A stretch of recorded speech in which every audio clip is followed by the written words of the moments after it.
इस अध्याय में नाट्योत्पत्ति का निरूपण करते हुए भरत मुनि ने एक प्रतीकात्मक आख्यान के द्वारा नाट्य के प्रयोजन, उसके मनोवैज्ञानिक और दार्शनिक स्वरूप का प्रतिपादन किया है।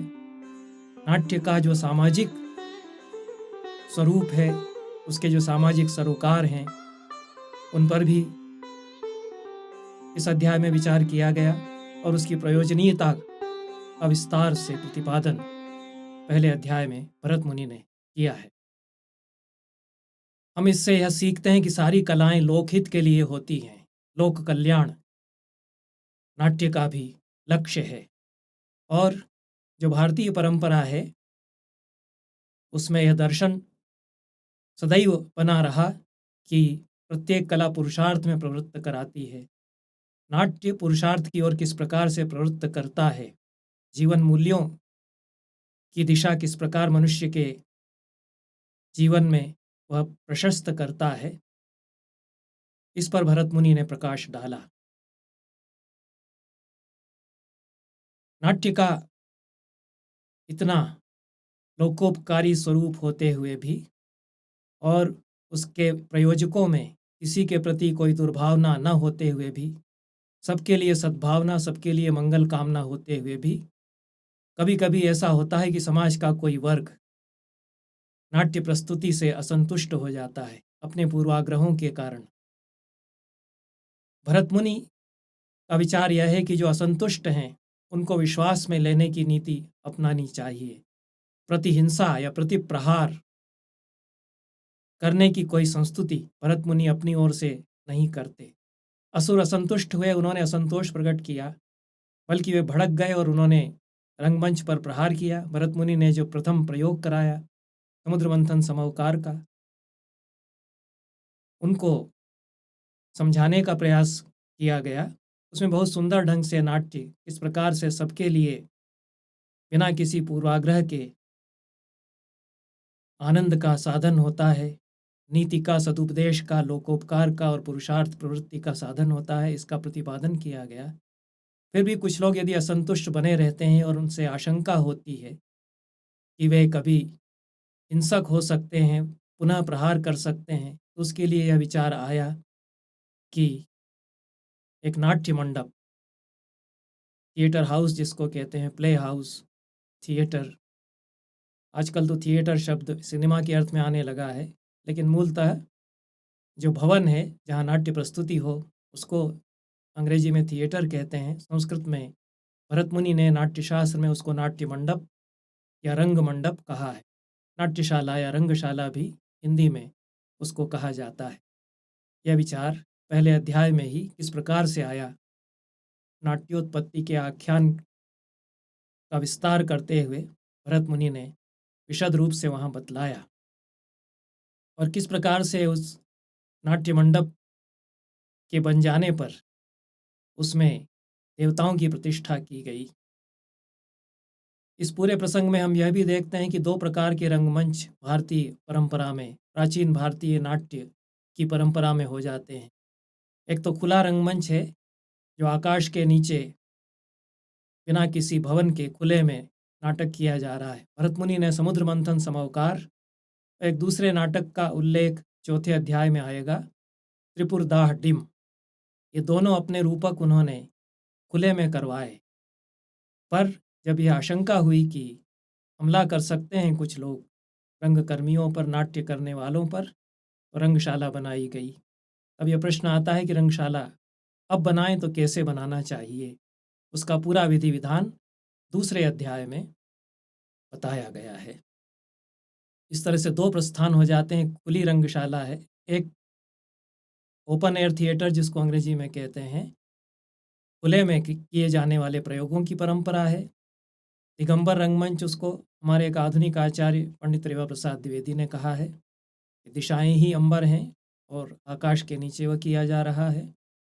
और एक जिसको अंग्रेजी में प्रोसिनियम थिएटर कहते हैं, किसी भवन के भीतर एक सुसज्जित रंगमंच पर नाटक किया जा रहा है, वह रंगशाला का नाटक है।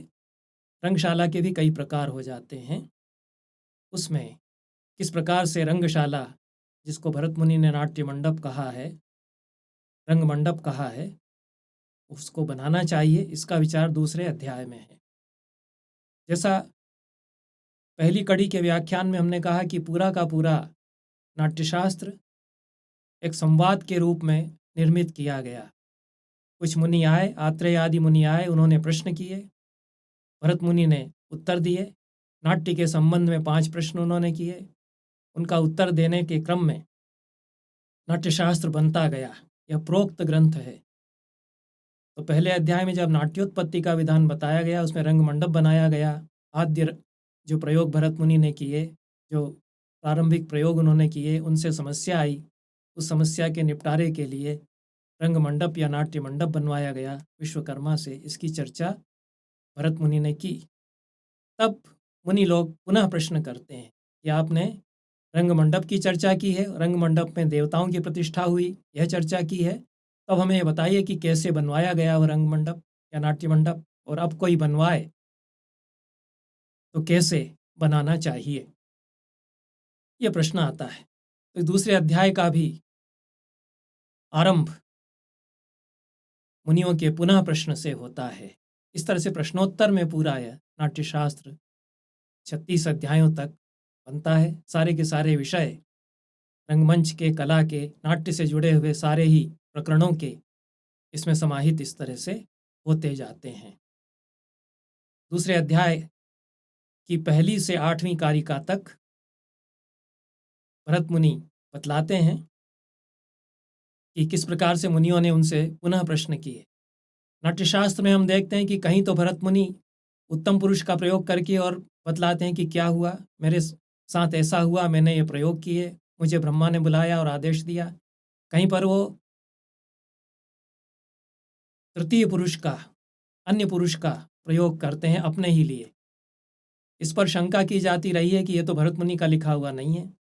नहीं तो कहीं पर वो अपने लिए उत्तम पुरुष कहते हैं, कहीं पर अन्य पुरुष कहते हैं। ऐसा कैसे? सर्वत्र एक सा होना चाहिए कि मैंने यह नाट्यशास्त्र कहा, मुझसे उन्होंने ऐसे सवाल किए, ऐसा सर्वत्र उत्तम पुरुष ही कहते। इसके उत्तर में अभिनव गुप्त बताते हैं कि यह हमारे प्राचीन आचार्यों की शैली है। अनेक बार हम स्वयं भी अपने लिए अन्य पुरुष का प्रयोग करते हैं। अयम जना यह संस्कृत में मुहावरा ही है। मुझ नाचीज को आपने बड़ा बड़ा सम्मान दिया, ऐसा उर्दू में भी आपने बड़ी इज्जत दी, मुझ नाचीज, मुझ इस नाचीज को। तो अपने लिए अन्य पुरुष का प्रयोग विनय में किया जाता है, मर्यादा और शिष्टाचार में किया जाता है। प्राचीन आचार्य भी अन्य पुरुष का प्रयोग अपने लिए कई बार करते हैं, इसलिए इसमें विसंगति नहीं मानना चाहिए। तो यहाँ पर अन्य पुरुष के रूप में भरत मुनि अपने ही लिए कहते हैं कि मुझसे या भरत से पुनः प्रश्न मुनियों ने किए और उन्होंने कहा कि अब नाट्य मंडप हमें बताइए। आपने जैसी चर्चा की कि नाट्य मंडप बनवाया गया, तो उसका विधान हमको बताइए। पहला प्रश्न तो वो करते हैं कि जो यजन आपने कहा कि सारा का सारा नाट्य यज्ञ स्वरूप है, पूजा के भाव से किया जाना चाहिए और उसमें देवताओं की पूजा सबसे पहले होनी चाहिए, तो देव पूजन कैसे हो यह बताइए। लेकिन देव पूजन भी नाट्य मंडप के भीतर होगा, उसमें जो देवता प्रतिष्ठित हैं उनका पूजन होगा, तो नाट्य मंडप कैसे बनाया जाना चाहिए यह हमें बताइए। दूसरे अध्याय की पहली, दूसरी, तीसरी कारिका में भरत मुनि यही कहते हैं। भरतस्य वचः श्रुत्वा पप्रच्छुर मुनयस्ततः। भरत मुनि के वचन सुनकर मुनियों ने पुनः प्रश्न किया। भगवन् श्रोतुम इच्छामो यजनम रंग संशयम। हे भगवान, हमको रंग पर, रंगमंच पर, नाट्य मंडप के भीतर यजन या यज्ञ कैसे होता है देव पूजन का, यह बताइए। लेकिन उसके पहले वह भी नाट्य मंडप में ही होगा, आधार तो नाट्य मंडप है। तो यह आदिर नाट्य योगस्य नाट्य मंडप एव ही। आदि तो सारे नाट्य प्रयोग का नाट्य मंडप ही है। तस्मात् तस्यैव तावत्वं लक्षणम कर्तुम अर्हसि।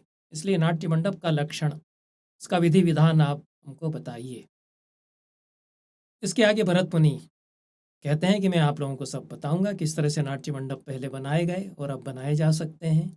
7वीं कारिका पर हम आते हैं। यह प्रेक्षागृहम दृष्ट्वा धीमता विश्वकर्मणा। धीमान बुद्धिमान विश्वकर्मा ने, जिन्होंने कि सबसे पहले रंगशाला का, नाट्य मंडप का निर्माण किया, उन्होंने सब विचार करके, दृष्ट्वा विचार्य उस अर्थ में यहाँ आया है, तो उन्होंने अपना बनाया हो प्रेक्षागृह उसका अवलोकन किया कि इस तरह से इसको आगे फिर से बना सकते हैं। तो उन्होंने फिर उसका विधान परिकल्पित किया, बताया कि इस तरह से आगे बना सकते हैं। त्रिविधा सन्निवेशश्च शास्त्रतः परिकल्पितः। उससे नाट्य मंडप बनाने का एक शास्त्र विश्वकर्मा ने प्रतिपादित किया। और त्रिविध सन्निवेश लेआउट, उसका जो विन्यास है वो 3 प्रकार का, आकार उसका 3 प्रकार का होगा, यह विश्वकर्मा ने बताया। इस प्रकार से 3 प्रकार नाट्य मंडप के बताए गए। यह 8वीं कारिका में नाम गिनाए हैं।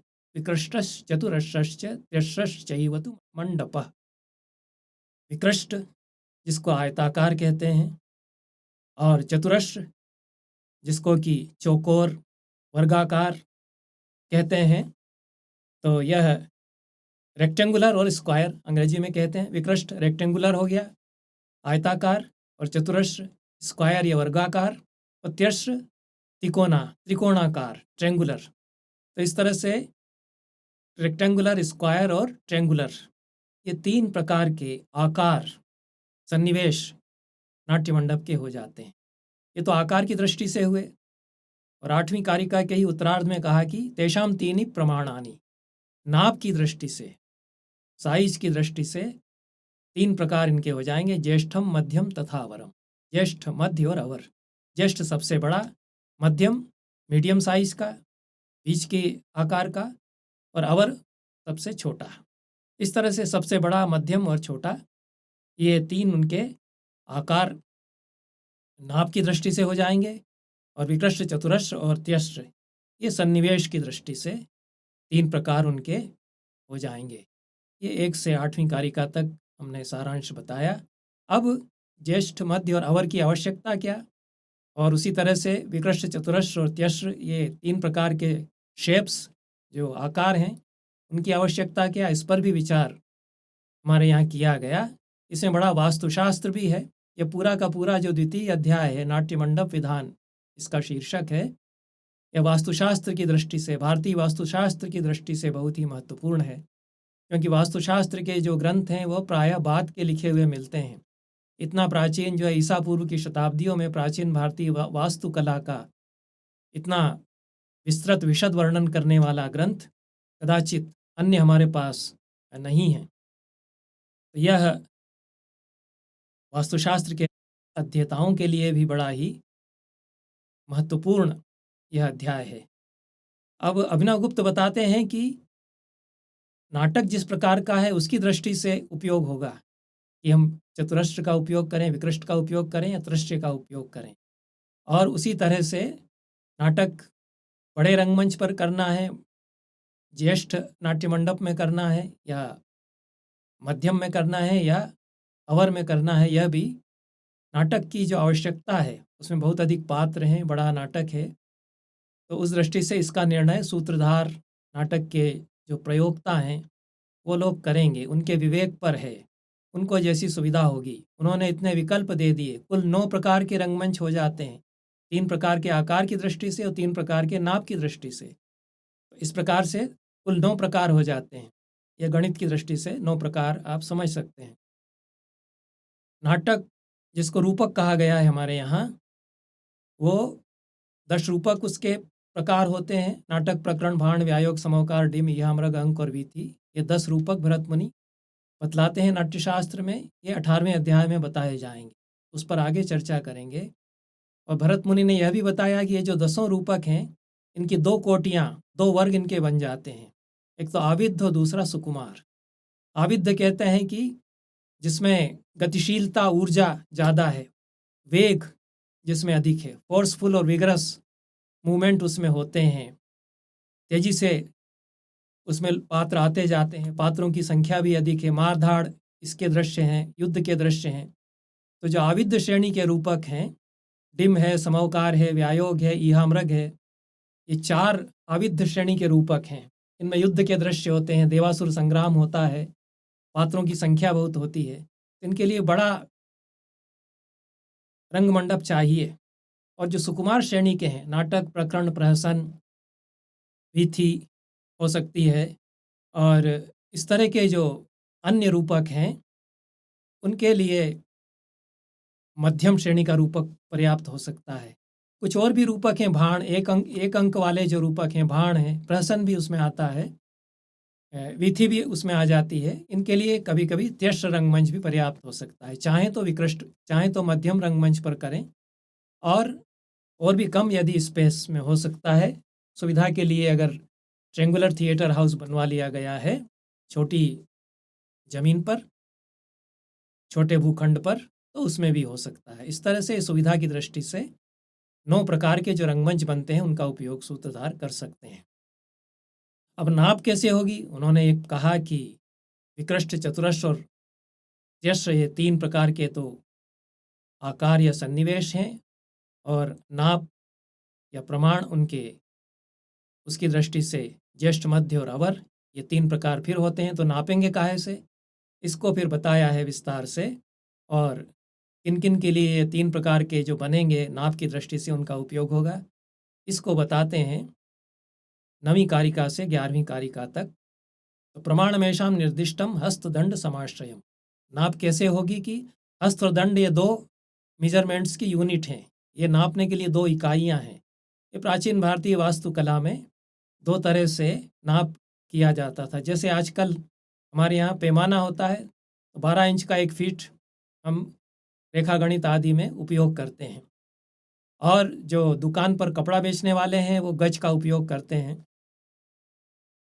उनके हाथ में लोहे का बड़ा गज होता है, वो कम लगभग 1 मीटर का या 1 गज के आकार का वो दंड लिए रहते हैं। तो उसी तरह से हमारे यहाँ प्राचीन काल में भी ये 2 प्रकार के मेजरमेंट की यूनिट, नाप के लिए 2 प्रकार की इकाइयाँ, उनका उपयोग वो करते थे। पहली को हस्त कहा और दूसरी को दंड कहा। तो हस्त का मतलब हाथ से है, और लगभग 1.5 फीट उसका नाप आता है। प्रायः यह कहा जाता है कि मध्यमा अंगुली यहाँ से आरंभ करके और कोहनी का जो अंत है उस तक हस्त माना जाता है। तो कई बार हम हाथ से इस तरह से नापते भी हैं, लेकिन हम नाट्यशास्त्र का जो दूसरा अध्याय है उसका जब अध्ययन करते हैं बारीकी से, तो उसमें आशय यह प्रतीत होता है कि एक सूत्रधार या जो वास्तुकार शिल्पी आता है नाप करने के लिए, उसके हाथ में एक पैमाना लकड़ी का या लोहे का बना हुआ होता था। वो स्टैंडर्ड मेजरमेंट की रॉड एक तरह से, जैसे आजकल बाजार में हमको रेखागणित का अध्ययन करने वाले छात्रों के लिए फीट मिलता है लकड़ी का बना हुआ या प्लास्टिक का बना हुआ, उस तरह से वो अपने हाथ में उस तरह का एक हस्त लेकर के आता था। तो मनुष्य के हाथ से मतलब नहीं है, हस्त उसको कह दिया गया क्योंकि उसका जो नाप है वो लगभग मनुष्य की मध्यमा उंगली से लगा करके कोहनी के अंत तक करीब करीब उसके बराबर होता है, लेकिन उसको उन्होंने एक मानक नाप उसके आधार पर निर्मित किया जो 18 इंच के बराबर होता है। तो यह प्राचीन भारतीय गणित का अध्ययन करने वाले आचार्य हमको बताते हैं। और दूसरा नाप जो है दंड का, वह बड़ा डंडा एक हो जाता है, और चतुर्हस्तो भवेद दंड, ये आगे परिभाषा देंगे। 4 हस्त मिला करके एक दंड बनता है। तो जब ज़्यादा बड़ा पैमाना है, जिस तरह से कि 1 फीट और 1 गज, उनमें फीट का जो पैमाना है वह छोटा होता है और गज वाला उससे लगभग 3 गुना हो जाता है। उसी तरह से ये हस्त का पैमाना, एक डंडा सूत्रधार हाथ में लेकर के चलता है, उसको वह हस्त कहता है, और दंड उससे 4 गुना बड़ा है। दोनों से नाप ले सकते हैं। मेजरमेंट के लिए, नाप के लिए 2 यूनिट्स या इकाइयाँ हैं। और इसका आशय कुछ आचार्यों ने यह लिया कि जो नाप आगे बताई गई है 9वीं कारिका से, उतने ही नाप की गिनती आप चाहे हस्त से कर लें, और उससे चौगुना बड़ा बनाना हो तो दंड से कर लें, क्योंकि दंड जो है 1 हस्त का 4 गुना होता है। ऐसा भी आशय अभिनव गुप्त ने भी यही आशय लिया है। तो इस तरह से तो फिर 18 प्रकार के रंगमंच हो जाते हैं। आकार की दृष्टि से ज्येष्ठ, मध्य और अवर, ये नाप की दृष्टि से ज्येष्ठ, मध्य और अवर, और शेप की दृष्टि से, सन्निवेश की दृष्टि से विकृष्ट, चतुरस्र और त्यस्र, ये 3 प्रकार जो हो गए। 3 आकार की दृष्टि से, 3 सन्निवेश की दृष्टि से 9 प्रकार हो गए, और उसमें भी इन 9 का हस्त से माप करके बनाएंगे या दंड से माप करके बनाएंगे। इस प्रकार से 18 हो गए। अब ये माप बताते हैं कि ज्येष्ठ के लिए क्या माप होगा, मध्य के लिए क्या माप होगा, और अवर के लिए क्या माप होगा। तो नवी कारिका के उत्तरार्ध में कहा है शतम चाष्टौ चतुष्षष्टि द्वात्रिंश हस्ता द्वात्रिंशदेव च 108 शतम च अष्टौ 108 चतुष्षष्टि 64 और द्वात्रिंशत मतलब 32। ज्येष्ठ के लिए 108 हाथ का नाप, मध्य के लिए 64 हाथ का 64 हस्त का और अवर के लिए 32 हाथ का। अब 10वीं कारिका में कहा कि जो 108 हाथ वाला जो रंग मंडप बनेगा वह ज्येष्ठ रंग मंडप होगा, जो 64 हाथ के नाप से बनेगा वह मध्यम होगा और 32 उसकी सारी भुजाएं 32-32 की होंगी तो वह अवर रंगमंच होगा। इस तरह से 10वीं कारिका में उन्होंने बताया। 11वीं कारिका में कहते हैं कि किस किस तरह के नाटकों के लिए ये काम में आएंगे। तो देवानाम तो भवेत ज्येष्ठम नृपाणाम मध्यमम भवेत शेषाणाम प्रकृति नाम तो कनीय संविधीयते। यदि देवता पात्र हैं उसमें विद्याधर किन्नर यक्ष आदि देवयोनि के सभी आ जाते हैं और देवताओं के से जिनका युद्ध होता है असुर आदि वो भी उसमें आ जाएंगे। तो देवता आदि यदि पात्र हैं तो ज्येष्ठ रंगमंच होगा। बहुत सारे नाटक संस्कृत में ऐसे हैं जिनमें कि देवता पात्र हैं, असुर भी पात्र हैं, तो उनमें चूंकि मारधाड़ युद्ध के दृश्य हो सकते हैं इसलिए ज्येष्ठ बड़ा रंगमंडप काम में आएगा। नृपाणाम मध्यमम भवेत, राजा आदि यदि पात्र हैं, श्रृंगार का नाटक हो सकता है, धीर ललित नायक है तो मध्यम श्रेणी का रंगमंडप उसके लिए काम में आएगा। शेषाणाम प्रकृति नाम तो कनीय संविधीयते। 11वीं कारिका में कहा बची हुई जो प्रकृतियां हैं, प्रकृति कहते हैं पात्र को, तो अन्य श्रेणी के जो पात्र हैं यदि केवल नौकर चाकर हैं, अधम श्रेणी के पात्र हैं, उन्हीं को लेकर के नाटक लिखा गया, या व्यापारी हैं, वणिक हैं, चेट हैं, विट है, विट जो है प्रधान पात्र होता है, भाण जो रूपक होता है उसमें 10 रूपकों में से एक भाण है उसमें। तो इन सब पात्रों वाले नाटकों के लिए कनीयस या सबसे छोटा रंगमंडप बनाया जा सकता है। ये 11वीं कारिका में कहा। इस कारिका का आशय कुछ आचार्यों ने यह भी लिया है कि देवताओं के लिए, देवों के लिए जब नाटक खेला जा रहा हो, जैसे कि स्वर्ग में नाटक हो रहा हो तो उनके लिए बड़ी रंगशाला वहाँ होगी, और राजा के लिए नाटक खेला जा रहा है, राजकीय रंगशाला के लिए तो मध्यम रंगशाला होगी, और बाकी आम जनता के लिए खेला जा रहा हो तो सबसे छोटी रंगशाला होगी। लेकिन ये उचित नहीं प्रतीत होता है, और जो मेरी समझ है उसके अनुसार भरत मुनि यहाँ यही कह रहे हैं कि देवता यदि पात्र हैं, देवताओं के साथ उनसे जुड़े हुए अन्य पात्र भी यदि हैं, विद्याधर किन्नर और उसके साथ असुर आदि भी, तब बड़ी रंगशाला बनाई जानी चाहिए ऐसे नाटकों के लिए। और राजा आदि यदि नायक हैं तो मध्यम रंगशाला, और अधम श्रेणी के पात्र प्रहसनों में होते हैं, भाण में होते हैं, उपरूपक अन्य अनेक प्रकार के रूपक हैं, उपरूपक जिनको कहा गया बाद में, कम से कम 40-50 उपरूपकों का उल्लेख मिलता है पूरी परंपरा में। बड़ी परंपरा है नाट्यशास्त्र की। भरत मुनि ने कहा कि हम केवल 10 रूपक ही बताएंगे और हमारे शिष्य बताते रहेंगे कि और जो छोटे छोटे लोकनाट्य हैं उनको कैसे किया जाए, उनका विधान ये लोग बताएंगे। तो उनके शिष्यों ने, उनकी शिष्य परंपरा ने बाद के ग्रंथों में जो लोकनाट्य हैं उनका भी निरूपण संस्कृत के ग्रंथों में खूब किया गया। ऐसे लगभग 100 ग्रंथ संस्कृत में नाट्यशास्त्र संबंधी मिलते हैं, जो कि भरत मुनि के पश्चात 2000 साल की जो परंपरा है भारत में कला की, उसमें 19वीं शताब्दी तक लिखे जाते रहे हैं। यह आशय उचित लगता है कि प्रकृति मतलब पात्र की दृष्टि से भरत मुनि बता रहे हैं कि जैसे पात्र होंगे उसके हिसाब से शेप और साइज आप चुन लीजिए कि कौन सा रंगमंच आपको, कौन सी रंगशाला आपको ठीक रहेगी। लेकिन कहते हैं कि जो सबसे ज़्यादा उपादेय है उस पर हम विचार करेंगे। तो आगे कारिका में कहते हैं कि सारे प्रेक्षागृहों में मध्यम जो है, बीच का जो है वह सबसे अच्छा रहता है। और आगे चल के बताएंगे कि ये जो 9 प्रकार बन जाते हैं या 18 प्रकार बन जाते हैं यदि हस्त और दंड दोनों से नाप अलग अलग करके बनाएं, तो इन सब 18 में भी विकृष्ट मध्य जो है हस्त के नाप से बनाया गया वह सबसे उत्तम है। क्योंकि संस्कृत नाटक में अभिनय की बारीकियां होती हैं, मुख मुद्राएं, आँखों की पुतलियों से भाव किस प्रकार से दिखाए जाते हैं, भौहों के संचालन से, इसकी जो बारीकियाँ हैं, वह बहुत बड़ी रंगशाला यदि होगी तो उसमें अच्छी तरह से पात्रों के चेहरे नहीं देख पाएंगे लोग। इस सब दृष्टि से भरतमुनि का जो प्रस्थान है वह विकृष्ट मध्य रंगशाला की संस्तुति करता है। और जो एकोस्टिक्स है, जो ध्वनि प्रकाश की व्यवस्था है, उसकी दृष्टि से भी भरतमुनि कहते हैं कि उस रंगशाला में, जो मध्यम श्रेणी की रंगशाला है, उसमें आवाज़ ठीक से सुनाई पड़ती है और दृश्यता बनी रहती है।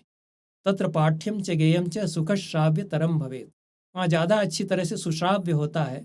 पाठ्य और गेय, जो भी संवाद बोले जा रहे हैं, रेसिटेशन जिसका होता है वो पाठ्य कहलाता है, जिसको हम बोलते हैं गद्य भाग। और गेय जो उसमें ध्रुवा गीत आते हैं, जिनका कि 32वें अध्याय में विस्तार से निरूपण किया, संगीताध्याय में। तो ये पाठ्य और गेय दोनों ही सुख श्राव्य हो जाएंगे, ऑडिबिलिटी उनकी रहेगी, अच्छी तरह से सुने जा सकेंगे। तो ये विषय जो है 9वीं कारिका से 11वीं कारिका तक नाप कैसे होगी और कितने प्रकार जो बनेंगे, उनमें से किसका कहाँ कहाँ किस किस के लिए उपयोग होगा, यह बताया गया है। और अभिनवगुप्त का यह मत है कि 18 प्रकार मानने चाहिए। कुछ आचार्यों ने विरोध किया कि इतने बड़े रंगमंच तो कभी बने ही नहीं हमारे यहाँ, जो दंड से नाप लेकर के 108 दंड जिसकी चौड़ाई हो और चतुरस्र में 108 दंड ही लंबाई हो, तो उसमें तो 3-4 हज़ार लोग बैठ जाएंगे, इतनी बड़ी रंगशाला बनेगी, बहुत बड़ा ऑडिटोरियम बन जाएगा। तो इतना बड़ा तो कहीं संभव ही नहीं था, प्राचीन काल में ऐसा कहीं बनाया नहीं गया। मंदिरों में रंगशाला मिलती है, केरल के मंदिरों में या कुछ रंगशालाओं के अवशेष मिलते हैं, तो उनसे ऐसा नहीं लगता कि इतनी बड़ी रंगशाला बनाई जाती थी। ऐसा उसमें शंका आती है कि ये दंड से नाप वास्तव में नहीं लिया जाता, वो केवल पैमाना बताया गया है कि 64 हस्त यदि नापना है तो 64 बार नापने की बजाय उससे 4 गुना पैमाना लेंगे तो 16 बार नापना पड़ेगा। यह आशय वहाँ लेना चाहिए। अभिनवगुप्त ने कहा कि नहीं, 18 ही भेद मानने चाहिए, दंड से भी नाप लेके उसकी चौगुनी बड़ी रंगशाला भी बनाई जा सकती है। भले ही अब न बनाई जाती हो, पर पहले कभी बनाई जाती होगी। महाभारत में ऐसा वर्णन आता है कि बहुत बड़ी बड़ी रंगशालाएं भी बनाई जाती थीं। तो इसलिए अभिनवगुप्त कहते हैं कि संप्रदाय के अविच्छेद के लिए 18 रंगशालाओं के प्रकार मानने चाहिए, क्योंकि अभी अगर नहीं बनाई जाती हैं तो पहले तो बनाई जाती थी, और आगे कभी जब ज़्यादा साधन होंगे अच्छे तो उतनी बड़ी रंगशाला बनाई जा सकेगी। तो उन्होंने उदाहरण दिया, जो पतंजलि के महाभाष्य में एक वाक्य आता है, अप्रयुक्ते दीर्घ सत्रवत। बहुत बड़े बड़े यज्ञ, जो कि अश्वमेध यज्ञ जैसे 1 वर्ष तक चलता है, उसमें घोड़ा 1 साल के लिए छोड़ देते हैं, और जहाँ यज्ञ आरंभ किया है वहाँ 1 साल तक आख्यान सुनाए जाते हैं। तो इतना बड़ा यज्ञ अब कोई नहीं कर पाता है, लेकिन उसका शास्त्र में तो विधान रहेगा, अश्वमेध का, वाजपेयी का, ज्योतिषोम का। यदि इस समय नहीं भी कर पाते हैं लोग, तो आगे जब कभी कोई कर सकेंगे आवश्यकता पड़ने पर। इसके लिए शास्त्र में तो विधान रहना चाहिए। तो इसलिए शास्त्र में विधान नाट्यशास्त्र में है, ऐसा मानना चाहिए कि इतनी बड़ी रंगशालाएं भी हैं, इसलिए 18 भेद मानने चाहिए। अब किस प्रकार से निर्माण किया जाएगा, इस पर हम संक्षेप में चर्चा करेंगे। यह बहुत विशद प्रकरण है और उसमें जटिल शब्दावली वास्तुशास्त्र की है। कहीं कहीं कुछ शब्दावली, जो उसकी पारिभाषिक शब्दावली है, वो अभी भी पूरी तरह से स्पष्ट नहीं हुई है। उसमें बहुत विवाद बहस विद्वानों में होती रही है। जितना स्पष्ट होता है अधिक से अधिक, उतना स्पष्ट करते हुए पूरा जो वास्तु विधान है रंगमंच का, नाट्यशाला का, जो दूसरे अध्याय में बताया गया है, उस पर हम चर्चा करेंगे। 16वीं से 20वीं कारिका तक भरतमुनि ने यह बताया कि किस प्रकार से दंड और हस्त दोनों से हम प्रमाण मेजरमेंट या नाप कर सकते हैं। 16वीं कारिका में कहते हैं, चतुर्हस्तो भवेत् दंडो निर्दिष्टस्तु प्रमाणतः। यह मैं पहले बता चुका हूँ कि 4 हाथ का एक दंड होता है और उससे ही नाप हम ले सकते हैं, चाहे हस्त से लें चाहे दंड से। फिर 17वीं कारिका में कहते हैं कि जो आदर्श रंगशाला है, मनुष्यों के लिए जो मैं कह रहा हूँ, जिसमें मनुष्य पात्र ज़्यादा रहते हैं, वह 64 हस्त के की लंबाई की और 32 हस्त की विस्तार या चौड़ाई की होगी। 7वीं कारिका में कहा चतुष्षष्टिकरान् कुर्यात् दीर्घत्वेन तु मंडपम मर्त्यानाम यो भवेदिह। अंत में कहते हैं जो मर्त्य का या मनुष्यों के लिए जो रंगशाला होगी जिसमें मनुष्य पात्र रहेंगे उसमें 64 हस्त की दीर्घता या लंबाई और द्वात्रिंशतम च विस्तारम 32 हाथ का विस्तार या चौड़ाई उसमें होगी। तो 64/32 की जो रंगशाला है 64 गुणित 32 हाथ की हस्त की वह विकृष्ट मध्य रंग मंडप कहलाता है। वह विकृष्ट मध्य आदर्श रंगमंच है, ऐसा भरत मुनि का आशय है। इसीलिए 18वीं कारिका में कहते हैं अत ऊर्ध्वं न कर्तव्य कर्तृभिर नाट्य मंडप। आमतौर पर इससे बड़ा नहीं बनाना चाहिए, सबसे आदर्श यही है।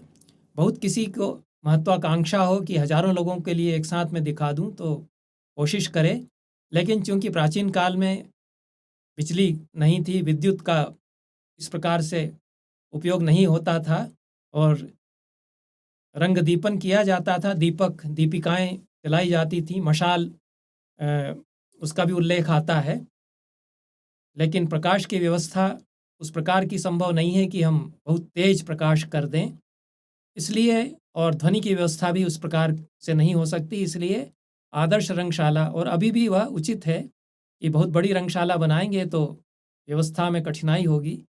यह जो विकृष्ट मध्य रंग मंडप बनता है इसमें 300 साढ़े 300 लोग आसानी से बैठ सकते हैं, तो इतना बनाया जाना चाहिए। संस्कृत नाटक के लिए यह उपादेय होता है क्योंकि उसमें जो अभिनेता हैं उनके चेहरे दिखाई देने चाहिए, उनके बारीकी से जो उनके मुख पर भाव आते जाते हैं उसको प्रेक्षक, सहृदय प्रेक्षक देख सकें, ऐसी व्यवस्था होनी चाहिए। इसलिए कहते हैं 18वीं कारिका में कि इससे बड़ा नहीं बनाना चाहिए। अत ऊर्ध्वं न कर्तव्य नाट्य मंडप। क्यों? यस्माद् अव्यक्त भावम ही तत्र नाट्यम व्रजेत इति। उससे अव्यक्त भाव हो जाएगा, स्पष्ट दिखाई नहीं देगा जो कुछ प्रदर्शन हो रहा है। उसी को अच्छी वैज्ञानिक दृष्टि के साथ में समझाते हैं भरत मुनि 19वीं और 20वीं कारिका में। मंडपे विप्रकृष्टे तु पाठ्यम उच्चारितस्वरम अनिस्सरण धर्मत्वाद विस्वरत्वम भ्रशम व्रजेत। इससे विप्रकृष्ट या ज़्यादा बड़ा यदि रंग मंडप बनाएंगे तो जो पाठ्य बोला जाएगा, उच्चारण किया जाएगा, वह बाहर आवाज़ नहीं निकल पाएगी, गूंजेगा। यदि अच्छी तरह से वेंटिलेशन नहीं है और साउंड को एब्जॉर्ब करने के लिए ध्वनि जो है जज्ब हो जाए, इस तरह की व्यवस्था पर्याप्त नहीं की गई है, तो वो भीतर ही भीतर घूमती रहेगी, आवाज़ गूंजेगी। अनिस्सरण धर्म होने के कारण, बाहर न निकल पाने के कारण विस्वरता हो जाएगी। गूंजेगी तो ठीक से उसके शब्द सुनाई नहीं पड़ेंगे, विस्वरता हो जाएगी। और दूसरी बात यह होगी कि एक तो श्रव्यता की दृष्टि से विस्वरता हो जाएगी, दूसरी दृश्यता की दृष्टि से समस्या हो जाएगी यदि बहुत बड़ी रंगशाला बनाएंगे। यश्च अपि आस्यगतो भावो। आस्य मने मुख पर, चेहरे पर जो भाव हैं, नाना दृष्टि समन्वित है, जो तरह तरह की दृष्टियों से जो भाव बनते हैं। 36 दृष्टियां बताई गई। यह आंगिक अभिनय में हम देखेंगे 9वें और 8वें और 9वें अध्यायों में जो दृष्टि के प्रकार उन्होंने बताए, किस तरह से बारीकी से एक एक संचारी भाव को आंखों की पुतलियों से, पलकों के मूवमेंट से, गति से दिखाना। ये जो भावपूर्ण संसार है संस्कृत नाटक की प्रस्तुति का, और कोई भी नाटक जो रसभाव से युक्त नाटक है उसमें यही अपेक्षित है कि मुख के भाव दिखाई पड़ें अच्छी तरह से। तो वह सह वेश्मनः प्रकृष्टत्वात्, यदि बहुत बड़ा प्रकृष्ट रंगमंच होगा, वेश्म होगा, नाट्यशाला होगी, तो अव्यक्तताम पराम व्रजेत, वह बहुत अव्यक्त हो जाएगा, दिखाई ठीक से नहीं देगा। तो दृश्यता और श्रव्यता दोनों की दृष्टि से, दृश्यत्व श्रव्यत्व की दृष्टि से मध्यम श्रेणी की रंगशाला ही उचित है। 21वीं कारिका में इसका सार बताते हुए कहते हैं प्रेक्षाग्रहाणाम सर्वेषां तस्मान् मध्यम मिष्यते। ये 18 प्रकार के प्रेक्षागृहों में मध्यम श्रेणी की रंगशाला, नाट्य मंडप सबसे आदर्श है, वही इष्ट है। उसमें पाठ्य और गेय श्रव्यतरम भवेत्, अधिक आसानी से सुनाई पड़ सकता है। यह विकृष्ट मध्य रंगशाला की संस्तुति भरत मुनि करते हैं। इसके बाद 24वीं कारिका 28वीं कारिका के बीच में आरंभ करते हैं प्रकरण भूमि चयन कैसे होना चाहिए, जिसको साइट सिलेक्शन कहा, और फिर ब्लूप्रिंट बनाया जाना चाहिए। जैसा नक्शा आजकल बनाते हैं, जो इंजीनियर हैं होते हैं, वो किसी बिल्डिंग को बनाने के पहले उसका मानचित्र बनाते हैं, नक्शा बनाते हैं, ब्लूप्रिंट उसको कहते हैं। तो उसका भी विधान भरत मुनि ने दूसरे अध्याय में बताया कि भूमि का निरीक्षण पहले किया जाए, अच्छी तरह से परीक्षा की जाए कि जो भूमिखंड हमें दिया गया राजा ने या जो नगर के व्यवस्थापक हैं उन्होंने जो भूमिखंड दिया नाटक करने वालों को उनकी नाट्यशाला बनाने के लिए, उसकी अच्छी तरह से परीक्षा कर ले कि कितना समीचीन, कितना उपयुक्त वह है। 24वीं कारिका में कहते हैं भूमे विभागम पूर्वम तु परीक्षेत प्रयोजक। जो प्रयोजक या नाटक करने वाले हैं या जो स्पॉन्सर करने वाले हैं उस रंगशाला में नाटक जो करवाएंगे, बनवाने वाले हैं जो उस रंगशाला के, वो सभी प्रयोजक में आ जाते हैं। प्रयोग को करने वाला प्रयोजक है और प्रयोग कराने वाला भी प्रयोजक हो जाएगा। तो जो स्पॉन्सरशिप जिसकी है, ये सब लोग ठीक से परीक्षा कर लें भूमिखंड की। ततो वास्तु प्रमाणेन प्रारभेत शुभेच्छया। तो भूमि परीक्षण के बाद जब लगे कि उपयुक्त है, ठीक है, यदि ठीक नहीं है तो उसको बराबर किया जाए, समतल नहीं है तो समतल किया जाए, उसमें कंटक शोधन करना चाहिए। इस सब का भी विधान बताया गया है। उसमें हल चलवा करके उसमें यदि कोई जड़ें अंदर रह गई हैं उसको निकलवा दिया जाए। यह सब भरत मुनि ने यहाँ बताया है, उसके विस्तार में जाने का यहाँ समय नहीं है। 27वीं कारिका पर आते हैं कि इस तरह से शोधन जब हो जाए, शोधयित्वा वसुमतीम, अच्छी तरह से पृथ्वी का शोधन कर ले कि पत्थर अत्थर यदि बड़े हैं उनको हटा दे, और कंटक शोधन भी कर ले, झाड़ी झंखाड़ हो उनको भी हटा दे, और इवन कर समतल बना ले पूरी भूमि को। तब नाप उसमें लेना चाहिए, जिस तरह से कि खड़िया के द्वारा रेखा खींच करके नाप ले सकते हैं, और नापने के लिए डोरी होनी चाहिए।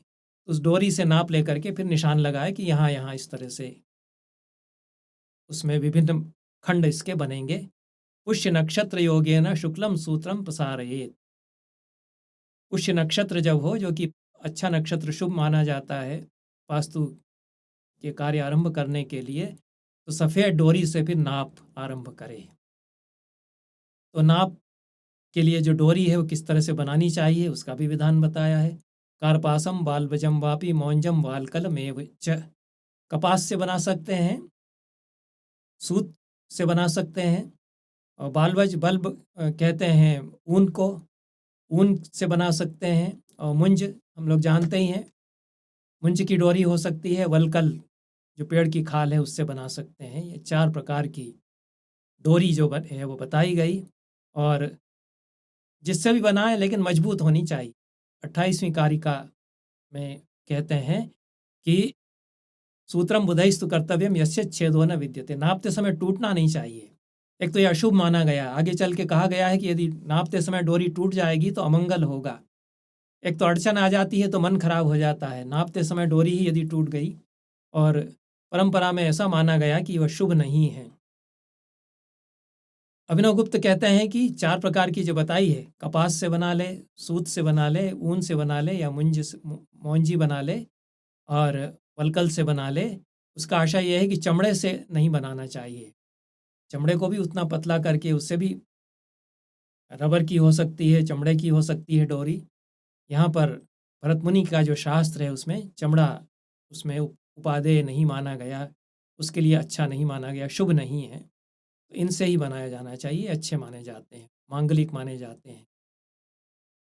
अब पूरा इस तरह से उसमें अलग अलग खंड होंगे, उनको नाप करके अलग अलग पहले कर ले, फिर दीवारें उस हिसाब से उठाई जाएंगी। तो ये जो 64 का हमने नाप लिया है, 64 हाथ की लंबाई और 32 हाथ की चौड़ाई। इसमें जो 64 हाथ की लंबाई है विकृष्ट मध्य में, उसमें 2 खंड बना लिए जाएं। 33वीं कारिका में कहते हैं चतुष्षष्टिकरान कृत्वा द्विधा कुर्यात् पुनश्चतान। 64 हाथ की लंबाई है, इसको 2 भागों में द्विधा कर लिया है, और ये जो 2 भाग हो गए, उसमें जो पीछे वाला भाग है उसके फिर 2 भाग कर लिए। पृष्ठतो यो भवेद भागो द्विधा भूतस्य तस्य तु।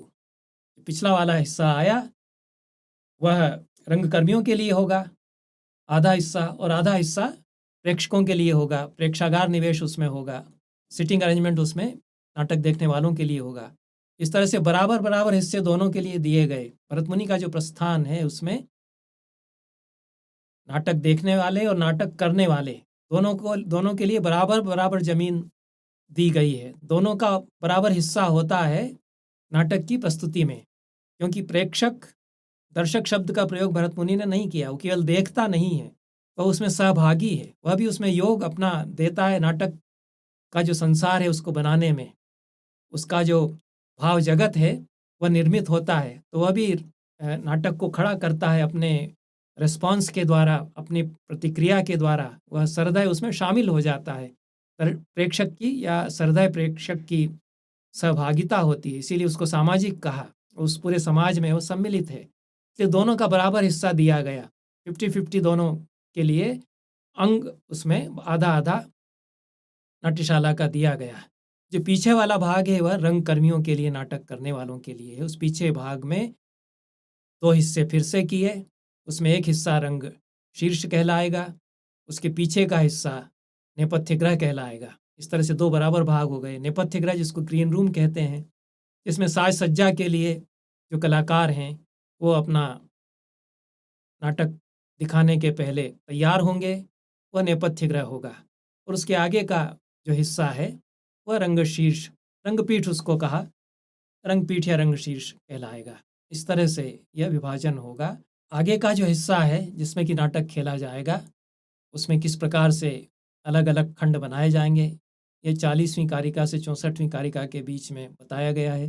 विस्तृत यह प्रकरण है, इसको एक झलक ही हम यहाँ दे सकते हैं, क्योंकि नाट्यशास्त्र में इतना सब समावेश किया गया है विस्तार से कि 25 व्याख्यानों में यदि हम एक एक डेढ़ घंटे के व्याख्यान देते हैं तो बारीकी से एक एक चीज़ गहराई में जाकर बताने का अवसर उतना नहीं है, लेकिन आपको उसकी समग्र परिकल्पना संपूर्ण रूप से सामने अवश्य आ जाएगी।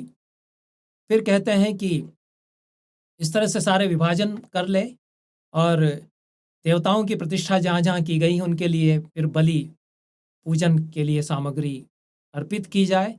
ये तीसरे अध्याय में विस्तार से बताया गया कि किस देवता के लिए कैसी बलि दी जानी चाहिए। बलि से आशा यहाँ पशु बलि से नहीं है, बलि पूजा की सामग्री पूजा के लिए कहते हैं। इसी अर्थ में संस्कृत नाटकों में और नाट्यशास्त्र के ग्रंथों में बलि शब्द आता है। यासाम बलिर्भवति मद्ग्रह देहलीनाम, देहरी पर जो अक्षत आदि और कुछ भोज्य सामग्री रखते हैं, चढ़ाते हैं, वह चारुदत्त कहता है मृच्छकटिक में, तो वह पूजन सामग्री है। तो जिस दिशा में जो देवता आसीन है उनके लिए वैसी ही मंत्र पुरस्कृत बलि दी जानी चाहिए। और फिर जब वह सब पूजन भी कर लिया गया वास्तु विधान के अनुसार, फिर भित्ति कर्म किया जाना चाहिए। फाउंडेशन बना ली गई, नींव खोद दी गई, उसमें फिर दीवारें उठाना चाहिए। 43वीं कारिका में अनुकूल मुहूर्त और अनुकूल तिथि पर भित्ति कर्म किया जाए। फिर स्तंभ खंभे खड़े किए जाएं और पीछे जो नेपथ्य गृह है उसकी दीवार बनाई जाए। इस प्रकार से पूरा जो रंग मंडप है उसके खंभे और दीवारें खड़ी हो जाएंगी। और जब खंभे और दीवारें खड़ी हो जाएं तो 63वीं कारिका में कहते हैं कि रंगपीठ के दोनों तरफ मत्तवारणियाँ बनाई जानी चाहिए, 2 मत्तवारणियाँ बनाई जानी चाहिए। रंगपीठस्य पार्श्वेतु कर्तव्या मत्तवारणी, यहाँ एक वचन से आशय 2 मत्तवारणियों से है, ऐसा पूरी परंपरा में माना गया। इस तरह से दोनों तरफ चौकोर चबूतरे 8 गुणित 8 हस्त के ये मत्तवारणी बनाई जाती है। उसमें 4 स्तंभ उसके लिए अलग से होंगे, उसी नाप से 8 बाई 8 के नाप से, और उसकी ऊंचाई 1.5 हाथ होगी। ये 1.5 हाथ ऊंचे चबूतरे दोनों तरफ रंगपीठ पर बनाए जाएं, ऐसा 63 और 64वीं कारिका में कहा गया। आगे हम इसके चित्र जब बताएंगे तो उससे कुछ अधिक स्पष्ट हो सकता है। यह विकृष्ट मध्य रंगमंच का एक चित्र है। इसमें यहाँ पर आप देखते हैं कि ये जो आगे का भाग है इसमें प्रेक्षागृह निवेश 32 बाई 32 हाथ का हो गया, और उसका आधा हिस्सा जो है वह पीछे का हिस्सा, उसमें सबसे पीछे 32 बाई 16 हाथ का 32 गुणित 16 हाथ का नेपथ्य ग्रह हो गया। उसके आगे के हिस्से में रंगपीठ 32 बाई 8 हाथ का हस्त का, और उसके भी आगे के हिस्से में 16 बाई 8 हाथ का रंगपीठ रहा। उसमें भी दोनों तरफ 8 बाई 8 8 गुणित 8 हस्त की मतवारणियाँ होंगी। ये एक मोटे तौर पर यह उसका विन्यास है। थोड़ा और आगे चल कर के हम बारीकी से यदि देखें तो यह मेजरमेंट्स इस तरह के आते हैं। इसमें नाप लेकर के किस प्रकार से पश्चिम दिशा में एक दरवाज़ा है, और जो पार्श्व में है वो वहाँ पर भी 2 द्वार होंगे। प्रेक्षकों के, दर्शकों के भीतर आने के लिए एक अलग द्वार होगा, यह पूर्व दिशा में। तो इस तरह से 4 तो दरवाजे कम से कम द्वार चाहिए ही। और नेपथ्य ग्रह और रंगपीठ, नेपथ्य ग्रह और जो पूरा रंगमंच है, जिसका कि आरंभ रंगशीर्ष से होता है, अगला भाग रंगपीठ कहलाता है। उसके बीच में दीवार होती है, उसमें 2 द्वार रहते हैं। ये 2 द्वार आप पीछे नेपथ्य ग्रह और रंगशीर्ष के बीच में देख सकते हैं। तो इस तरह से ये पूरा विन्यास बनता है। कुछ लोगों का मत है, और अभिनव गुप्त ने इस पर चर्चा की है, कुछ आचार्यों का मत है कि ये जो 8 बाई 8 8 गुणित 8 हाथ की मतवारणियाँ बताई गई हैं, ये रंगपीठ के भीतर ना होकर के बाहर की ओर होती हैं। क्योंकि रंगशाला हम बनाएंगे, उसमें प्रेक्षक निवेश और जो रंगमंच है वह तो 64 बाई 32 के क्षेत्र में होगा, लेकिन आसपास उसके गैलरी छूटना चाहिए आने जाने के लिए। प्रेक्षक यदि द्वार से घुस कर के प्रवेश करेंगे तो गैलरी से होकर के वे अपने अपने स्थान पर बैठेंगे। तो यह जो गैलरी का स्थान होगा, उसमें 8 बाई 8 हाथ की मतवारणियाँ दोनों तरफ बनेंगी। यह एक मत है। और यदि विकृष्ट मध्य रंगमंच है तो उसमें विकृष्ट आकार की, आयत आकार की बनेगी। यदि चतुरस्र है तो उसमें चौकोर आकार की बनेगी। ऐसा भी एक मत है। ये दोनों मतों के अनुसार आप ये 2 तरह की मतवारणियाँ देख सकते हैं। यह अभिनव गुप्त ने भी इसका उल्लेख किया है। यदि वर्गाकार रंगशाला है, चतुरस्र रंगशाला है, तो उसमें भी इसी प्रकार से मतवारणी बनाई जा सकती है। वर्गाकार या तो बना सकते हैं या आयताकार भी बना सकते हैं। ये दोनों ही प्रकार यहाँ इस चित्र में बताए गए। और कुछ आचार्यों का ऐसा मत है, ऐसा कहकर के अभिनव गुप्त ने इन दोनों मतों का उल्लेख किया गया है। मतवारणी एक चबूतरा जैसा है, और चौकोर या आयताकार उसका हो सकता है सन्निवेश, और इसका उपयोग बहुत ज़्यादा होता है। जिन लोगों ने संस्कृत नाटक भरत सम्मत रंगमंडप बना करके उस पर नाटकों के प्रयोग कराए हैं, जिन निर्देशकों ने उनका ये अनुभव रहा है कि इससे संस्कृत नाटक में बड़ी सुविधा हो जाती है।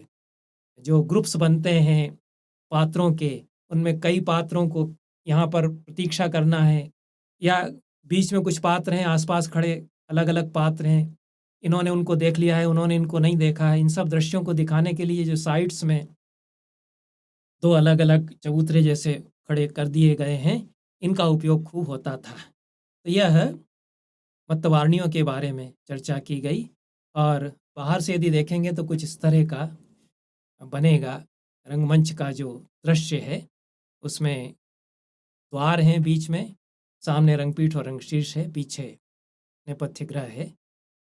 आगे मतवारणी के बारे में अभिनव गुप्त ने कहा है कि रंगपीठ की जो ऊंचाई है उसी के बराबर ऊंचाई उसकी होनी चाहिए, अलग से ऊंचाई नहीं होनी चाहिए मतवारणी की। जो रंगमंच है, जो जिस पर कि नाटक खेला जा रहा है, उससे नहीं तो चढ़ना उतरना बार बार करना पड़ेगा।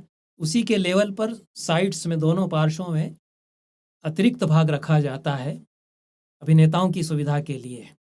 और फिर प्रेक्षक निवेश, जिसको भरत मुनि ने कहा है, उसके लिए कहा है उन्होंने कि सोपानाकृति पीठ होना चाहिए, स्टेयर्स जैसी उसमें होनी चाहिए, सीढ़ियाँ जैसे होने चाहिए, ताकि दृश्यता बनी रहे। तो आगे बैठने वाले जो दर्शक होंगे उनके लिए एक लेवल होगा, उसके पीछे थोड़ा और ऊंचा लेवल, इस तरह से ऊंचाई बढ़ाते हुए ये सोपानाकृति पीठक शब्द का प्रयोग भरत मुनि ने उसके लिए किया है।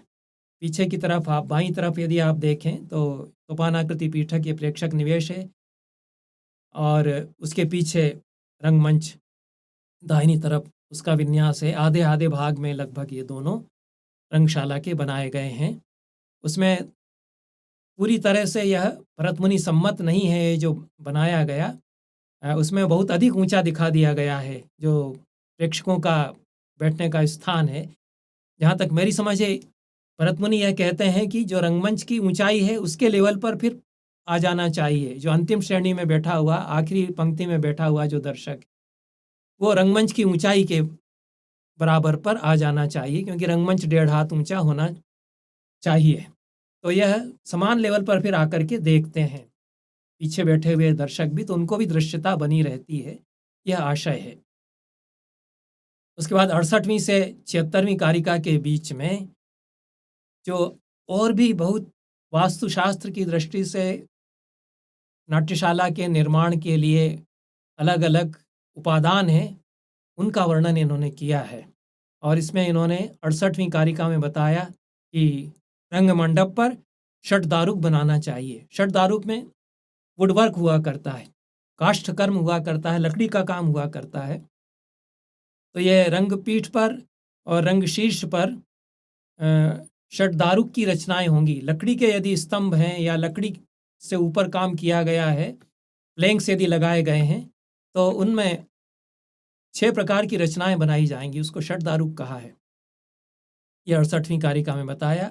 षट दारुक में 6 कौन से प्रकार हैं इनको आगे बताएंगे। और नेपथ्य गृह में 2 द्वार होंगे। 69वीं कारिका में कहते हैं कार्यम द्वार द्वयम चात्र नेपथ्य गृह कस्यतु। ये 2 दरवाजे नेपथ्य गृह में होंगे रंग शीर्ष पर प्रवेश के लिए। और फिलिंग करना चाहिए अच्छी तरह से मिट्टी से, यह कहा गया है इस कारिका में। पूर्ण मृत्तिका चात्र कृष्णादेया प्रयत्नतः, काली मिट्टी से अच्छी तरह से पूर्ण या फिलिंग करनी चाहिए। इस प्रकार से रंगशीर्ष जब बन जाए तो ये देखना चाहिए कि वह पूरी तरह से समतल है या नहीं। कूर्म पृष्ठम न कर्तव्यम मत्स्य पृष्ठम तथैव च। 72वीं कारिका में कहते हैं कि कूर्म पृष्ठ जैसी नहीं होना चाहिए कि कॉन्केव या कॉन्वेक्स जैसा कुछ हो जाए, इस तरह का आकार उसका नहीं होना चाहिए।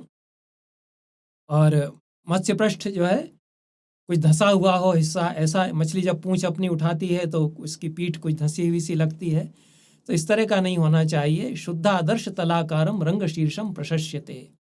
शुद्ध जो एकदम साफ समतल दर्पण है उसकी तरह से एकदम इवन समतल होना चाहिए रंग शीर्ष। इस तरह से रंग शीर्ष बना करके दारु कर्म काष्ठ कर्म वुडवर्क करे, उसमें षटदारुक बताए। षटदारुक में क्या क्या है कि ऊह प्रत्युह संयुक्तम नाना शिल्प प्रयोजितम नाना संजवनोपेतम बहुव्यालोप शोभितम सशाल भंजिकाभिश्च समन्ता समलंकृतम। ये कई कई तरह की रचनाएं इन्होंने बताई हैं। कुछ कॉन्वेक्स और कॉन्केव जैसा होगा, कुछ उभरा हुआ भाग, कुछ नीचे गर्त जैसा होगा, उसको ऊह प्रत्युह कहा है। और तरह तरह के उसमें बारीक लकड़ी के काम उसमें होगा, फूल बनाए जा सकते हैं, इन सब में ये रचनाएं होंगी। ये प्राचीन वास्तुशास्त्र के पारिभाषिक शब्द हैं और इन पर टीकाकारों ने चर्चा की है, परंतु बहुत अधिक सुपरिभाषित ये नहीं है। उसी प्रकार से नाना संजवनोपेतम, कई तरह तरह के आकृतियों वाला, उभार वाला, बहुव्यालोप शोभितम, व्याल नाग को कहते हैं, हाथियों की आकृति भी उसमें हो, उभार हो, हाथियों की आकृति हो, शाल भंजिकाएं उसमें बनाई गई हों। शाल भंजिका पुष्पावचयन करती हुई महिला का की आकृति, यह प्राचीन मूर्तियों में शिल्पांकनों में बहुत अधिक मिलती है शाल भंजिका। तो वह भी लकड़ी का जो काम है उसमें खूब बनाई जाए, ऐसा भरत मुनि कहते हैं। यह कुछ जो नाट्यशास्त्र के आधुनिक विद्वान हैं उन्होंने जो चित्र बनाए हैं उनमें कहीं कहीं विसंगतियां हो गई हैं। मनमोहन घोष बहुत बड़े विद्वान हैं, नाट्यशास्त्र का उन्होंने अनुवाद किया है। उन्होंने जो चित्र अपने संस्करण में दिए हैं उनमें आधा आधा विन्यास रंगमंच और प्रेक्षक निवेश के बीच में नहीं किया है, तो यह पूरी तरह से सही नहीं है। जो उन्होंने ये चतुरस्र और विकृष्ट रंगमंच बनाए, बाईं तरफ विकृष्ट है और दाहिनी तरफ चतुरस्र है, उसमें आधा-आधा भाग पूरी तरह से उन्होंने नहीं विभाजित किया है, तो इनसे सावधानी थोड़ा रखनी चाहिए, इसके लिए हमने ये दिया है उदाहरण स्वरूप। संजवन कहते हैं जो प्लैंक है, और व्याल कहते हैं एलिफेंट, हाथी। तो उनकी आकृतियाँ बनाई जाएँ, निरी और कुहर की आकृतियाँ बनाई जाएँ, गर्त और उभार की आकृतियाँ बनाई जाएँ, और सुपीठ धारिणी युक्तम कपोताली समाकुलम 78वीं कारिका में कहते हैं कि अच्छी तरह से धारणियाँ उसमें बनाई जाएँ, पेडेस्ट्रल जिसको कहते हैं, जिस पर कि मंच जैसा लगे, जिस पर पीठ बनाया जा सके। और कपोताली प्राचीन काल में बनाई जाती थी, जिस डंडी जैसी बनाई जाती थी, दंड बनाया जाता था जिस पर कि कबूतर आकर के बैठें, तो वह भी यहाँ बनाया जाना चाहिए। ये प्राचीन वास्तुशास्त्र के शब्द हैं। यह पूरी काष्ठ विधि है। इससे फर्श अच्छी तरह से बनाया जाएगा, स्तंभ बनाए जाएंगे, ये वुडवर्क होगा। और भित्तियों का काम फिर आरंभ किया जाना चाहिए। भित्तियों में नागदंत लगाए जाने चाहिए, खूंटी जिसको कहते हैं, और वातायन होने चाहिए, वेंटिलेटर जिसको कहते हैं। ये 79वीं कारिका में स्तंभम नागदंतम व वातायन मथापि वा, ये खंबे अच्छी तरह से खड़े करने चाहिए। कुल मिलाकर के 10 खंबे हो सकते हैं, ऐसा आगे चल के बताते हैं। और खूंटियाँ आवश्यकतानुसार भित्तियों में नागदंत बनाए जाने चाहिए, वातायन होने चाहिए, प्रकाश की व्यवस्था की दृष्टि से और हवा आ सके इसकी दृष्टि से। उसके बाद ये सब जब बन जाए, भित्तियाँ खड़ी हो जाएं, वुडवर्क हो जाए, तब उसकी फिनिशिंग का काम जो आजकल भी होता है उसको यहाँ से बताते हैं कि उसका अंततः आकार जो है वह शैल गुहाकार होगा, और द्विभूमि वह हो जाएगा। आसपास चलने के लिए उसमें गैलरी होगी, और एक लेवल उसका रंगमंच का और प्रेक्षकों के बैठने के लिए होगा। तो इस तरह से द्विभूमि उन्होंने कहा है। द्विभूमि की अलग अलग व्याख्याएं की गई। कुछ लोगों ने तो इसको 2 मंजिल का होना चाहिए अर्थ कर लिया है। इससे अभिनवगुप्त सहमत नहीं है, और ऐसा आशय भरत मुनि का प्रतीत नहीं होता है। द्विभूमि इससे आशय यही है कि लेवल्स 2 हो गए हैं। एक तो दरवाजे से जैसे ही प्रवेश करते हैं तो एक लेवल है, उसमें आसपास गैलरियाँ हैं, गैलरी पूरी है, और उससे थोड़ा ऊंचा लेवल होता जाता है तो प्रेक्षक उसमें बैठते हैं, और उसी तरह से ऊंचाई पर रंगमंच है। इस तरह से द्विभूमि होना चाहिए, शैल गुहाकार। उसका जो ऊपर का छत है वह पर्वत की गुफा की तरह से होना चाहिए। इसको आदर्श माना गया, उसमें गूंजती नहीं है आवाज़। ऐसा मंद वातायनों पे, तो वातायन यदि बनाए जाएं तो इस तरह से बनाए जाएं कि बहुत तेज़ी से हवा ना आए, उससे भी डिस्टर्बेंस होगा, विघ्न होगा। तो मंद वातायन की व्यवस्था उसमें होनी चाहिए, और बहुत तेज़ हवा अंदर ना आए, निर्वात होना चाहिए कि हवा बहती हुई अंदर न लगने लगे। ऐसा धीर शब्दवान, उसमें स्पष्ट आवाज़ होनी चाहिए, गंभीर धीर शब्द सुनाई दे। इस तरह से 81वीं कारिका में उन्होंने कहा कि यह वेंटिलेशन की, वातायन की व्यवस्था अच्छी तरह से होनी चाहिए। गंभीर स्वरता ये न कुतपस्य भविष्यति, उससे जो कुतप है, कुतप कहते हैं ऑर्केस्ट्रा और गायक वादक समूह, वह वेदी होगी रंगशीर्ष पर, और उसमें कुतप बैठता है। उनका गायन भी सुनाई दे, जो ध्रुवगान वे नाटक के साथ में बराबर करते हैं, उसकी भी आवाज़ गंभीर रूप में सुनाई दे, अच्छी तरह से सुनाई दे। भित्ति कर्म विधिम कृत्वा भित्ति लेपम प्रदापयेत। 82वीं कारिका के उत्तरार्ध में कहते हैं कि जब भीत अच्छी तरह से बन जाए, भित्तियाँ अच्छी तरह से बन जाएं, तो भित्ति लेप करना चाहिए, प्लास्टरिंग जिसको कहते हैं। तो पहले वज्रचूर्ण बनाया जाता था प्लास्टरिंग के लिए, उसकी बहुत विस्तार से विधियाँ वास्तुशास्त्र के ग्रंथों में बताई गई हैं, शिल्पशास्त्र के ग्रंथों में, और कई तरह के द्रव्य उसमें मिलाए जाते हैं। आजकल तो मशीन से सीमेंट बना ली जाती है, लेकिन पहले मैनुअली बनाया जाता था। उसमें उसमें करीब 15-20 प्रकार के द्रव्य गिनाए गए हैं। उसमें बेल का गूदा भी मिलाते हैं, और भी कई द्रव्य मिलाते हैं। तो बहुत ही बढ़िया चिकना वह एक लेप बनता है, उससे बहुत चिकनी भित्ति बनाई जाती थी। तो जब वह प्लास्टरिंग हो जाए, भित्ति लेप जब कर दिया जाए, तो फिर सुधा कर्म, पुताई जिसको वाइट वॉशिंग कहते हैं, उसका काम होना चाहिए, 83वीं कारिका में कहते हैं। तो सुधा कर्म बहिस्तस्य विधातव्यम प्रयत्नतः, बाहर बाहर से फिर सुधा कर्म या पुताई करनी चाहिए, जब भित्तियों पर अच्छी तरह से प्लास्टरिंग हो जाए। भित्तिष्वत विलिप्तासु परिमृष्टासु सर्वतः, अच्छी तरह से जब विलेप हो जाए, भित्ति लेप हो जाए और चिकना हो जाए, पूरी तरह से चिकनी वो हो जाए। लेप करने के बाद उसको अच्छी तरह से घिसाई करके चिकना भी कर दिया जाना चाहिए, तब सुधाकर्म करना चाहिए। सुधाकर्म करने के बाद चित्रकर्म होना चाहिए। तो ये आगे बताते हैं 84वीं कारिका में कि तरह तरह के चित्र फिर दीवालों पे बनाए जाने चाहिए। इसका विवरण भी भरत मुनि ने दिया है। यदि राजा अपने शौकिया रंगशाला बनवा रहे हैं, अपने मनोरंजन के लिए देखेंगे, तो उसमें श्रृंगार के चित्र हो सकते हैं। आम जनता के लिए यदि रंगशाला बनाई जा रही हैं, तो उसमें सुंदर देवी देवताओं के चित्र बनाए जाने चाहिए। इस तरह से यहाँ तक विकृष्ट मध्य रंगशाला में क्या क्या व्यवस्थाएं होनी चाहिए यह बताया गया। अब यही सब विधान लागू होगा चतुरस्र, जिसको कि स्क्वायर कहते हैं, वर्गाकार रंगशाला, उसमें भी लागू होगा। केवल उसका जो शेप है, आकार है, वह थोड़ा सा बदल जाएगा। विकृष्ट मध्य जो है आयताकार हो जाती है, यह वर्गाकार हो जाएगी। आधा आधा विभाजन उसमें रंगमंच वाले क्षेत्र का और प्रेक्षक निवेश वाले क्षेत्र का, प्रेक्षकों के बैठने के लिए जो स्थान है उसका उसी तरह से रहेगा। जो रंगमंच वाला स्थान है उसका फिर से आधा आधा विभाजन होगा। पीछे वाले में ग्रीन रूम या नेपथ्य गृह बनेगा, आगे वाले को फिर दो भागों में बांटेंगे। पीछे वाला रंगशीर्ष कहलाएगा, आगे वाला रंगपीठ कहलाएगा। यही इन्होंने 86वीं कारिका से फिर बताया है कि चतुरस्र का उसी तरह से 32x32 या 64x64 के आकार में फिर दो भाग करके 32x32, यदि 64x64 का है तो उसमें करना चाहिए। और जो विधान हमने विकृष्ट मध्य का बताया है, वही विधान चतुरस्र का भी होगा, यह 87वीं कारिका में उन्होंने कहा है। और चतुरस्रम समम कृत्वा सूत्रेण प्रविभज्य च, इस तरह से नाप चतुरस्र ग्रह की लेकर के तोरी से उसको बराबर नाप लेना चाहिए। उसी तरह से उसमें भीतें उठाई जानी चाहिए, भित्ति कर्म होना चाहिए, और 10 स्तंभ इसमें बनाए जा सकते हैं।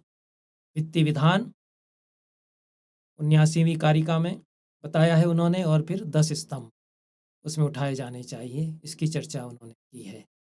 और सारे ही प्रकार की रंगशालाओं के लिए 90वीं कारिका में निर्देश दिया है कि स्तंभानाम बाह्यतश्चापि सोपानाकृति पीठकम इष्टका दारुभी कार्यम प्रेक्षकाणाम निवेशनम।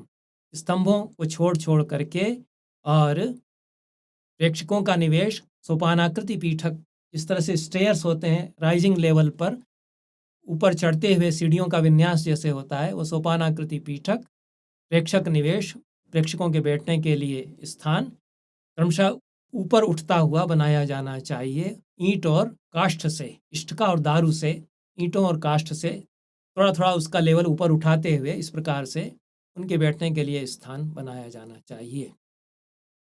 और कुल मिलाकर के ऊंचाई पर ले जाया जाना चाहिए, इतनी ऊंचाई पर कि हस्त प्रमाण उत्सेद हो जाए। जो हस्त से नाप लिया है रंग मंच के क्षेत्र का, उसके लेवल पर ऊंचाई आ जाए। तो हस्त प्रमाण ही उत्सेद ही भूमि भाग समुत्थित ही, हस्त प्रमाण उत्सेद लेकर के भूमि भाग से रंगमंच के बराबर का उत्सेद या ऊंचाई लाते हुए रंग पीठावलोक्यम तो कुर्याद आसन जम विधि, आसन की जो विधि है वह ऐसी हो कि रंगपीठ अच्छी तरह से सामने सबको दिखाई पड़े। इस तरह से यह स्तंभों का और भित्तियों का और सारा विधान बताया गया। आगे चल कर के द्वारों का विधान बताया गया है। द्वार इस प्रकार से बनाए जाने चाहिए कि एकदम से आमने सामने ना आ जाएं, एकदम से नज़दीक ना आ जाएं, और आने जाने की व्यवस्था उनसे समीचीन रूप से हो सके। और नेपथ्य ग्रह में क्या क्या विधान होना चाहिए इसका उन्होंने उल्लेख किया है। स्तंभों पर शाल भंजिकाएं और धारणियाँ भी बनाना चाहिए। धारणी जो कठपुतली के लिए शब्द आता है, यह 95वीं कारिका में जो आप पर देख रहे हैं उसमें ये सारा विधान स्तंभों का और शाल भंजिकाओं का और धारणियों का भरत मुनि ने बतलाया। और पूर्व की दिशा में और पश्चिम की दिशा में 2 द्वार मुख्य रूप से अपेक्षित होते हैं। पार्श्व में भी दोनों के 2-2 द्वार हो सकते हैं, तो 4 दरवाजे तो अवश्य ही होने ही चाहिए। तो लोगों के प्रवेश के लिए जो रंगमंच के सामने की दीवार है उसमें एक द्वार होना चाहिए। तो जो ऑडिटोरियम का क्षेत्र है जिसमें कि सोपानाकृति पीठक सन्निवेश होगा प्रेक्षकों के बैठने के लिए, उसमें एक द्वार कम से कम होगा। एक द्वार पीछे की दिशा में होगा जो पश्चिम की तरफ है।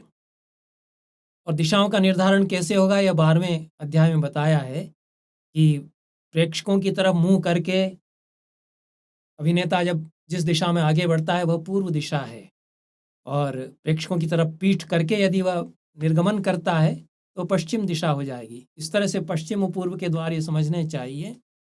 तो पश्चिम और पूर्व के जो द्वार हैं वो पश्चिम का द्वार अभिनेताओं के प्रवेश के लिए सीधे नेपथ्य गृह में उससे आ जाते हैं, और पूर्व का जो द्वार है वह लोगों के प्रवेश के लिए, जिससे कि सीधे वो प्रेक्षक निवेश वाले स्थान में, ऑडिटोरियम वाला जो स्थान है दर्शकों के बैठने का, उसमें वो प्रवेश कर ले। तो इस तरह से 97वीं कारिका में उन्होंने ये द्वारों की स्थिति बतलाई। चतुरस्र ग्रह का लक्षण बताने के बाद आगे कहते हैं कि त्यक्ष ग्रह भी उसी तरह से बनाना चाहिए। कारिका संख्या 102 से लगा करके वे त्यक्ष जो त्रिकोणाकार नाट्य मंडप है उसका विधान बताते हैं। त्रिकोणाकार रंगमंडप के लिए मतवारणी बनाना आसान नहीं होगा, उसकी आकृति जिस प्रकार की है, इसलिए त्रिकोणाकृति रंगशाला को उसी प्रकार से 2 भागों में तो बांटते हैं। पीछे वाला भाग उसी प्रकार से अभिनेताओं के लिए रहेगा, प्रयोक्ताओं के लिए रहेगा, और सामने वाला भाग उसके दर्शकों के लिए होगा। जो एक पीछे का कोना है उसमें एक द्वार बना रहेगा, और दूसरा द्वार जो है दर्शकों के प्रवेश के लिए आगे वाले भाग की दीवार में फिर बनाया जाएगा। भित्तियों की व्यवस्था और स्तंभों की व्यवस्था जैसे पहले बताई गई है उसी तरह से फिर इसमें आवश्यकता अनुसार करना चाहिए। तो इस प्रकार से पूरी रंगशाला का विन्यास दूसरे अध्याय में बताया भरत मुनि ने, और अभिनेताओं को, प्रयोक्ताओं के लिए उन्होंने अनेक विकल्प भी रख दिए हैं। नाट्यशास्त्र में बाध्यता इस तरह से नहीं है कि यही आवश्यक पूरी तरह से है, विकल्पों के लिए उसमें उन्होंने गुंजाइश, अवकाश रखा है। यह नाट्यशास्त्र की विशेषता है।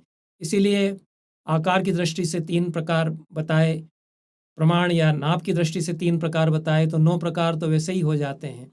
उनमें विन्यास की भी छूट उसी तरह से दी है भरत मुनि ने। कुल मिलाकर के अभिनेताओं के लिए जो स्वतंत्रता है, उनको जैसा सुविधाजनक लगे उसके लिए भी अवकाश यहाँ पर रखा गया है प्रयोक्ताओं के लिए, और एक वास्तुशास्त्र की दृष्टि से पूरा विधि विधान जो वैज्ञानिक दृष्टि से हो सकता है उसका भी पालन यहाँ किया गया है।